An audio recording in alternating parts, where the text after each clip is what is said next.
myself every time that we're in a classroom. I'll just go ahead and bring it up in here.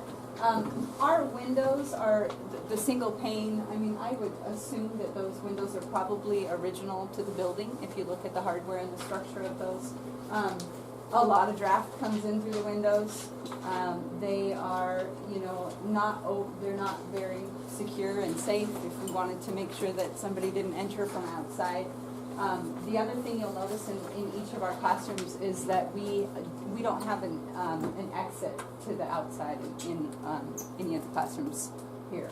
So one of the things that was discussed again by the officer of school safety and security when he came and toured our building is that an easy way to add outside exit instead of, you know, making that a exterior door and figuring out stairs and ramps and things like that in every classroom is an emergency exit window. So I think we call those egress windows, correct? Mm-hmm. And so just one set of windows that swings open in some way where kids and staff could exit if you know, there ever became a need to do that.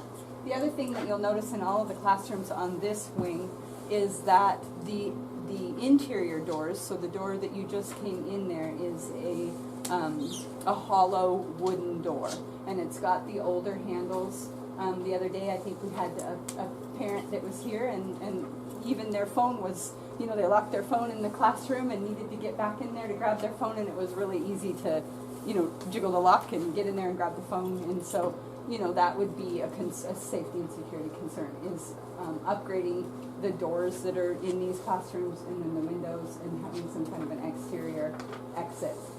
The other thing that you'll notice in each of the classrooms, in the instructional classrooms, is the carpet.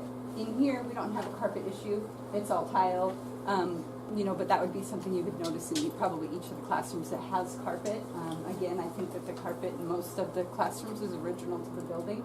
I had a big chunk of carpet come up in one of the classrooms a couple weeks ago, and our janitor went and bought some glue and kind of glued it back down. But we had I had a kid who tripped over it because their foot went up and inside, and the carpet was up near their ankle, and it was, you know, it happens.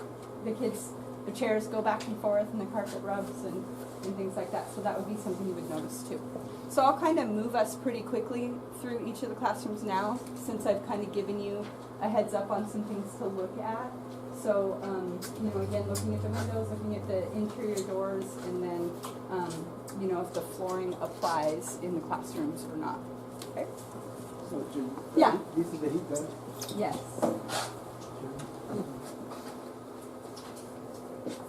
And we did have a boiler replaced in the building last month or so. So, boiler malfunction, not something that was, you know, anticipated. So we were able to get a replacement for it. Okay.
Very antiquated, full station only, one of the things on our list. But that's one reason this becomes more important now. Most of the rooms getting out of the building, or getting out is important, but this one would burn more rapidly than, say, the middle school.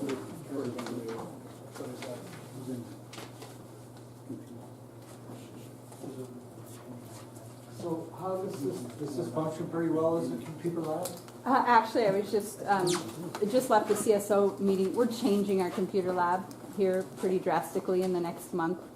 And it'll function a lot different. It's going to be a multi-purpose kind of space.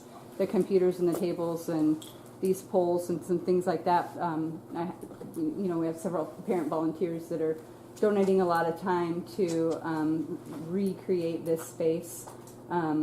Everything pretty much that you see here will probably be out in the next month.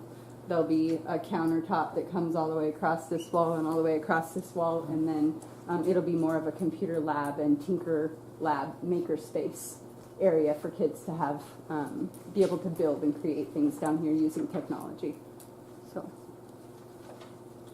So this is a magnet school, right? Mm-hmm. So your kids come from all through the district, or are they mostly out here in the Canyon area? I think we have 33% of our students are open enrollment. So about a third of our students don't live within the school boundaries. Okay, Mm-hmm. and they get bussed out from Pinehurst? Not necessarily. So any open enrollment students, they have to figure out their own transportation Okay. to get here. Okay. Yeah. So the buses, they only transport Pick up within the ones that are in the area. zone? Yeah. Okay. Yeah. My kids came out here and we had the option of riding the bus, but they had to be at the bus stop in Pinehurst, I believe, at like 6:20 in the morning about. So they could ride the bus home, and I could pick them up at Pinehurst Elementary at 4. So the option was there, it was just, And it's an existing day. bus route. So there aren't any bus routes that are created additionally for kids that are open enrollment. they just caught the bus before the buses came out here. Yeah. Yep.